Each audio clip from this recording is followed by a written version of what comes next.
May isang doktor sa USA na labis na hinahangaan bilang isa sa mga pinakamahusay at madalas na sinasabi ng mga gymnast na isang karangalan ang makasalamuha siya. Ngunit sa kabila ng kanyang reputasyon, hindi maikakaila na siya ay nagtatago sa isang maskara. Ito'y nagbibigay daan sa kanya upang mga abuso ng mga daan-daang inosenteng bata. Tara, alamin natin ang tunay na muka ni Larry Nassar.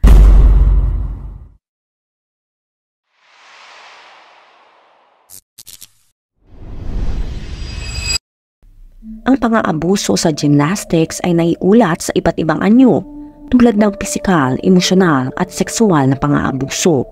Ang isyong ito ay nakaapekto sa maraming bansa, kabilang na ang Estados Unidos. Ang iskandalo sa USA Gymnastics ay tinuturing na pinakamalaking iskandalo ng pang-aabuso sa kasaysayan ng sports. Ito'y nangyari sa loob ng 2 dekada.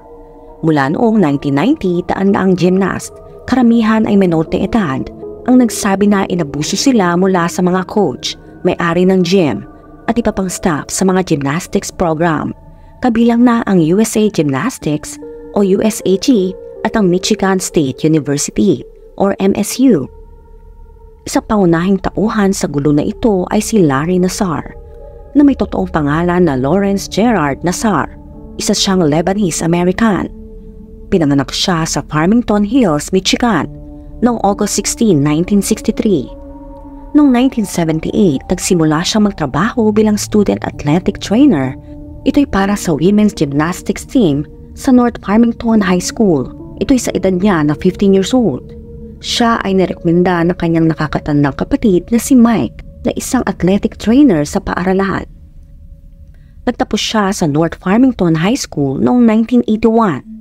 Nag-aral siya ng kinesiology sa University of Michigan, kung saan nakuha niya ang kanyang undergraduate degree noong 1985. Sa panahong ito, nagtatrabaho siya para sa football at track and field teams ng universidad. Noong 1993, nagtapos si Larry bilang Doctor of Osteopathic Medicine mula sa Michigan State University College of Osteopathic Medicine. Noong 1996, kinasal si Larry sa kanyang asawa na si Stephanie. Sila ay nagkaroon ng 3 anak na may pangalang Caitlin, Ryan at Caroline. Natapos niya ang kanyang residency training sa family practice sa St. Lawrence Hospital bago niya kumpletuhin ang fellowship sa sports medicine noong 1997. Nagsimula siya magtrabaho bilang assistant professor sa Department of Family and Community Medicine ng MSU College of Human Medicine noong 1997, kung saan kumikita siya ng $100,000 kada taon. Ito'y katumbas ng $190,000 sa taong ito. Si Larry ay nakalista bilang co-author sa hindi bababa sa 6 na research papers tungkol sa paggamot ng gymnastics injuries. Nagsimula si Larry bilang athletic trainer para sa USA Gymnastics National Team noong 1986 at noong 1988, nagsimulang magtrabaho siya kasama si John Gethard sa Twist Stars, isang gymnastics training club. Nagsimula siya magtrabaho bilang team doctor sa Holt High School noong 1996. Nagsilbi siya bilang National Medical Coordinator para sa USA Gymnastics mula 1996 hanggang 2014. Tila ang karera ni Larry ay pinapangarap ng lahat at siya ay masaya at mukhang nawiwili dito. Ngunit ang tunay na katauhan ni Larry ay umalingasaw.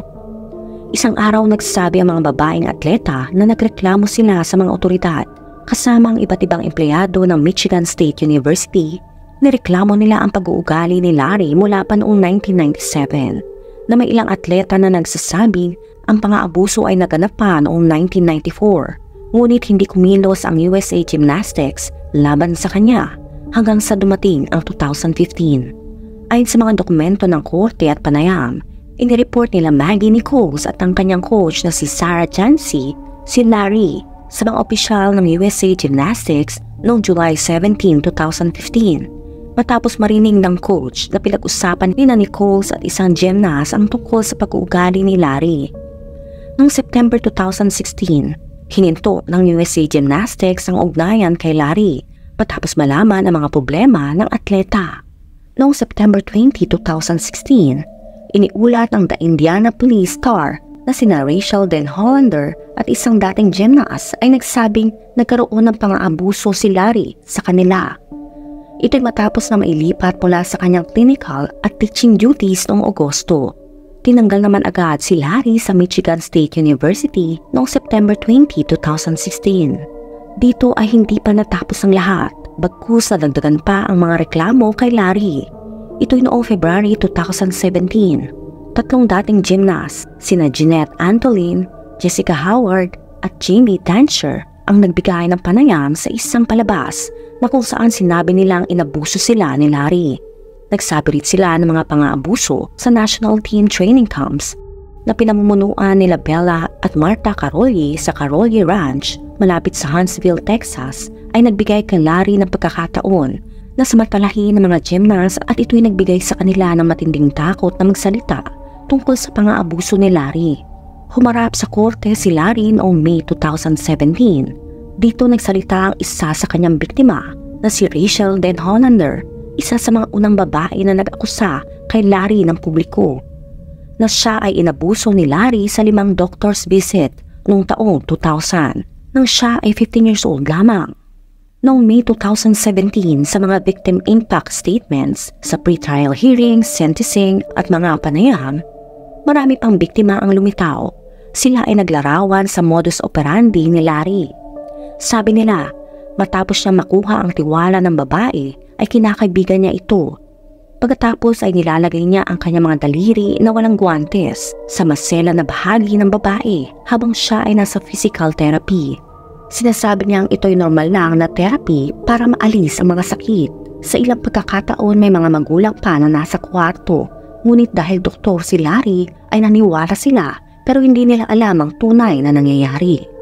Noong October 2017, ang Olympic gold medalist na si Makayla Maroney ay nag-tweet sa Twitter na may hashtag na #MeToo. Siya ay nagsabi na paulit-ulit siyang inabuso ni Larry mula 2008 nang siya ay 13 years old pa lamang hanggang sa ito'y magretiro mula sa sport noong 2016. Si Maroney ay nag-file din ng kaso laban kay Larry, Michigan State University, United States Olympic Committee at sa USA Gymnastics. Dito inakusahan ng USA Gymnastics ng pagtatakip sa mga pang-aabuso ni Larry. Ito'y sa pamamagitan ng pagpilit kay Maroney na pumirma ng non-disclosure agreement sa kanyang $1.25 million settlement. Ang mga akusasyon laban kay Larry ay hindi pa natatapos. Dahil noong November 2017, sinabi ng isa pang Olympic gold medalist na si Ali Raisman na siya rin ay inabuso ni Larry. Noong siya ay 15 years old pa lamang. Sabi niya, Larry, nauunawaan mo na ngayon na kami, ang grupo ng mga kababaihan na iyong inabuso na mahabang panahon. Kami ay isang puwersa na at ikaw ay wala na. Bumaliktad na ang lahat, Larry. Noong January 2018 naman ay sinabi ni Maggie Nichols nakipag-ugnayan si Larry sa kanya sa Facebook at madalas na pinupuri ang kanyang itsura. Sabi ni Nichols, ako ay 15 years old pa lang at akala ko ay gusto lang niya ako at mabait lang siya sa akin. Ngayon ay naniniwala akong bahagi ito ng tinatawag na grooming process. Sa parehong buwan, lumantad din ang gold medalist na si Simone Biles na nagsasabing siya rin ay hindi nakaligtas sa pang-aabuso ni Larry. Noong January 2018, gumawa ng impact statement si Jordan Weber kung saan inakusahan niya si Larry ng pang-aabusong sexual sa kanyang panahon sa USA Gymnastics at inilahad niya ang matinding epekto ng pang-aabuso sa kanyang buhay. Noong September 15, 2021, nagpatotoo ang 4 na elite American gymnasts na si Makayla Maroney, Simone Biles, Maggie Nichols at Ali Raisman. Ito'y sa US Senate tungkol sa maling paghawak ng mga ahente ng FBI sa mga akusasyon ng pang-aabuso laban kay Larry at kung paano gumawa ang mga ahente ng maling pahayag tungkol sa kanilang mga ulat at maling impormasyon tungkol sa nabigong investigasyon. Nagpatotoo si Maroney na nakatanggap siya ng pagsasawalang bahala mula sa isang ahente ng FBI matapos niyang sabihin ng mga detalye ng pang-aabuso ni Larry. Sinasabi pa niya na maling sinabi niya sa FBI ang kanyang karanasan. Dahil dito ang ahente na sangkot ay dapat kasuhan. Sabi ni Maroney, sa kalaunan lumabas na si Dr. Nassar ay hindi tunay na doktor. Siya talaga ay palaging magiging isang pang-aabuso ng bata at isang halimaw na tao. Inabuso niya ang aking pagtitiwala, inabuso niya ang aking katawan at nag-iwan siya ng mga peklat sa aking isipan na maaring hindi na mawala. Dito ay binatikos din si Deputy Attorney General Lisa Monaco dahil sa hindi niya pagdalo sa nasabing pagdinig. Sinabi ni Reisman na pinaramdam sa kanya ng FBI na parang hindi mahalaga ang pang-aabuso. Matapos ang testimonya ng mga gymnast, nagpatotoo si FBI Director Christopher Wray na nagsasabing lubos na nagsisisito na maraming taong paulit-ulit na dumanas ng ganitong pang-aabuso. Ayon sa ulat na inilabas noong July 2021 ng Department of Justice Inspector General Michael Horowitz, hindi bababa sa 70 pang mga atleta ang nakaranas ng pang-aabuso sa pagitan ng oras ng mga ulat sa FBI at ang pag-aresto kay Larry ng mga otoridad ng estado. Sa kabilang banda, ang bilang ng mga inabuso ni Larry ay tumataas. Sa panahong iyon ay umabot na sa 120. Noong November 22, 2016, si Larry ay inakusahan ng mga kaso ng pang-aabuso ng bata. Ito'y mula 1998 hanggang 2005. Ang mga krimen ay sinasabing nagsimula nang ang biktima ay 6 na taong gulang pa lamang. Si Larry ay nahaharap sa 22 na kaso ng first degree na pang-aabuso sa mga menor de edad. May 2 korte ang humatol sa kanya kaya ang kaso ay nahati, kung saan 15 na kaso ay naganap sa Ingham County at 7 naman ay sa Eaton County. Ang mga akusasyon ay nagsasabing hinawakan ni Larry ang 7 batang babae na nagpapanggap bilang respetadong doktor. Ito man ay sa kanyang tahanan o sa isang klinika sa MSU campus. Ang piyansa ay tinakda sa $1 million at siya ay pinalaya mula sa bilangguan sa parehong araw matapos niyang magbayad ng bond. Noong December 8, 2016, siya ay na-arraign at nag-plead ng hindi guilty sa lahat ng mga kaso. Nanatili siyang malaya hanggang sa siya ay naaresto muli matapos matuklasan ng mga FBI ang higit sa 37,000 na mga larawan ng mga bata at isang malaswang video na nagpapakita ng paghawak niya sa mga batang babae. Siya ay hindi binigyan ng piyansa sa pagkakataong ito at inutusan na manatili sa federal prison. Noong April 6, 2017, tinanggal ang kanyang medical license ng 3 taon. Dito nagdivorce sila ng kanyang asawa matapos siyang maaresto. At noong July 2017, nakakuha ng buong kustodiya si Stephanie ng kanilang mga anak. Noong July 11, 2017, umamin si Larry ng kanyang pagkakasala sa pagtanggap ng kaso noong 2004. Ito ay ang pagkakaroon ng mga larawan at video ng mga bata.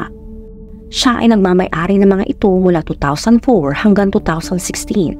Inakusahan siya ng pagsira at pagtago ng mga ebidensya, partikular na ang mga larawan ng mga bata. Si Judge Janet T. Neff ay nagpataw ng sentensya kay Larry ng 60 years sa federal prison na 3 magkasunod na termino ng 20 years. Ito'y noong December 7, 2017. Ito'y susundan ng supervised release sa natitirang bahagi ng kanyang buhay. Noong November 22, 2017, umamin din si Larry sa Ingham County Circuit Court sa 7 kaso ng first degree ng pang-aabuso sa mga menor de edad na wala pang 16 years old. Inamin niyang hinawakan niya ang 7 batang babae, 3 sa kanila ay wala pang 13 years old. Umamin ulit siya ng 3 karagdagang kaso ng first degree ng pang-aabuso sa Eaton County noong November 29. Noong January 18, 2018, 135 na ang mga babae ang nag-akusa kay Larry ng pang-aabuso habang siya ay nagtatrabaho para sa USA Gymnastics at Michigan State University. Sa sumunod na linggo, umabot pa ito sa 150. Sa isang kaso na sinampa noong April 2017, isang babae pa ang nag-claim na inabuso siya ni Larry habang siya ay nasa medical school noong 1992. Noong January 24, 2018, si Judge Rosemary Aquilina ng Ingham County ay nagpataw ng sentensya kay Larry ng hindi bababa sa 40 years at hanggang 175 years sa bilangguan para sa pang-aabuso ng mga menor de edad. Pagkatapos ng kanya paglaya, kailangan ni Larry na magrehistro bilang isang abusado sa sexualidad sa Michigan. Ang sentensya na ito ay sa papel lamang dahil ang mga sentensya ni Larry sa federal at state na kaso ay magkasunod na halos garantisado na siya ay masasawi sa bilangguan. Pinayagan ni Aquilina ang mga nag-akusa kay Larry na magbigay ng mahabang statements at tinanggal ang mga pagtutol ni Larry sa utos na ito. Sa paghatol, sinabi ng hukom kay Larry na siya ay nabigyan ng maraming pagkakataon para gumamot para sa kanyang mga pagnanasa. Sinabi rin niyang malamang na marami pang ibang biktima ang hindi pa nagtatangkang lumantad at malinaw na si Larry ay hindi na magiging malaya muli. Sa korte nalantad pa ang ibang mga tinatago ni Larry. Siya ay nag-practice na walang lisensya sa Texas habang nagtatrabaho sa isang Karolye Ranch na mula pa noong 2001 ay naging itinalagang US Women's National Gymnastics Training Center ng USA Gymnastics sa Huntsville, Texas. Ayon kay Michaela Maroney, dito si Larry ay nangabuso ng mga kabataang babae sa loob ng higit ng 15 years. Noong January 31, 2018, sinabi ng isang hukom sa Michigan na mayroong higit sa 265 ang natukoy na nabiktima ni Larry. Noong February 5, 2018, si Judge Janice Cunningham ng Eaton County ay nagpataw ng sentensya.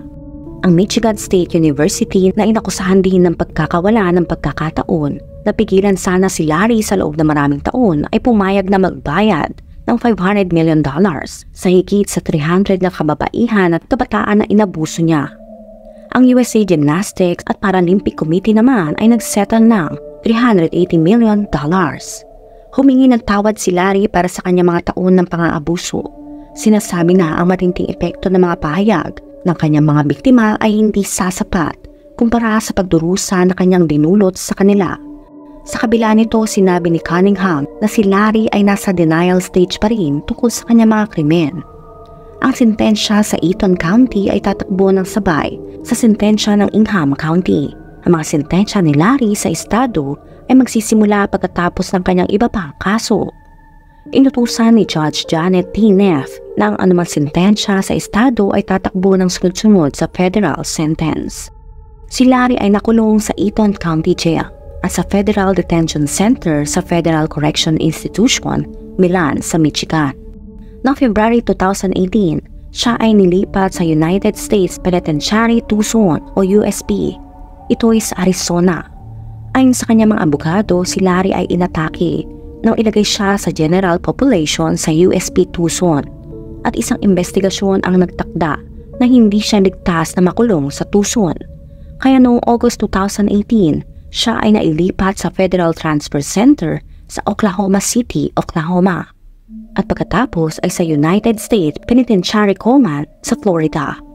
Hindi lamang si Larry ang sinampahan ng kaso dahil higit sa 150 federal at state na mga kaso ang sinampa sa Michigan State University, US Olympic Committee, USA Gymnastics at Twistars Gymnastics Club.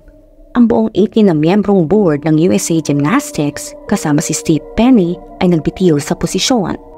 Ang MSU President na si Lou Anna Simon at MSU Director of Athletics na si Mark Hollis ay pareho ding nagbitiw, kasama ng iba pang opisyal ng MSU na nasa ilalim din ng investigasyon. Noong July 18, 2018, higit sa 140 na biktima ng pang-aabuso ni Larry ang nagtipon sa Microsoft Theater sa Los Angeles, California upang tumanggap ng isang award. Ang mga gymnast na sina Sarah Klein at Ali Raisman at softball player na si Tiffany Thomas Lopez ang tumanggap ng award. Sa ngalan ng lahat at nagsilbi silang tagapagsalita. Sinabi ni Klein na siya ang unang biktima ni Larry. Dito pinuri nila ang lead detective na si Andrea Mumford ng Michigan State Police, dating Assistant Attorney General na si Angela Povilaitis at Judge Rosemary Aquilina ng 30th Circuit Court ng Ingham County, Michigan para sa kanilang trabaho. Dumalo rin si Aquilina sa seremonya. Noong huling bahagi ng July 2018, humiling si Larry ng bagong pagdinig sa sentensya. Ito'y nagsasabing si Aquilina ay hindi patas. Ang kahilingan ni Larry ay tinanggihan ng Eaton County Judge na si Janice Cunningham. Noong August 22, 2018, tinanggihan ng isang 3-judge panel ng US 6th Circuit Court of Appeals ang apela ni Larry sa kanyang 60 years na sentensya. Ito naman ay sa kanyang kaso para sa mga natagpuang larawan at video ng mga bata. Noong June 17, 2022, tinanggihan ng Michigan Supreme Court ang huling apela ni Larry.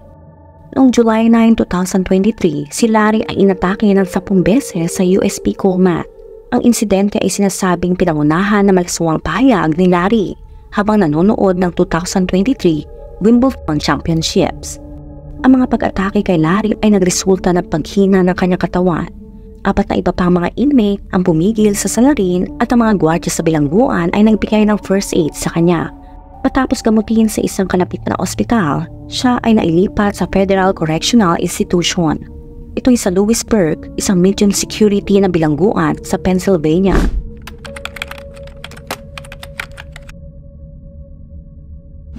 Sa isang pahayag sa Olympic gold medalist na si Simone Biles, siya ay nagsasabi na, "Hindi na ako natatakot na ibahagi ang aking kwento. Isa rin ako sa maraming biktima ng sexual na pang-aabuso ni Larry Nassar." Ikaw, anong masasabi mo sa kwento natin ngayon? Sapat na ba ang kaso para kay Larry? O dapat masikip pa? Let me know sa comment section. Kung nakaabot ka sa video na ito ay maraming salamat. Huwag kalimutan mag-like, share, subscribe, and turn on the notification. Ingat ka palagi. Ciao!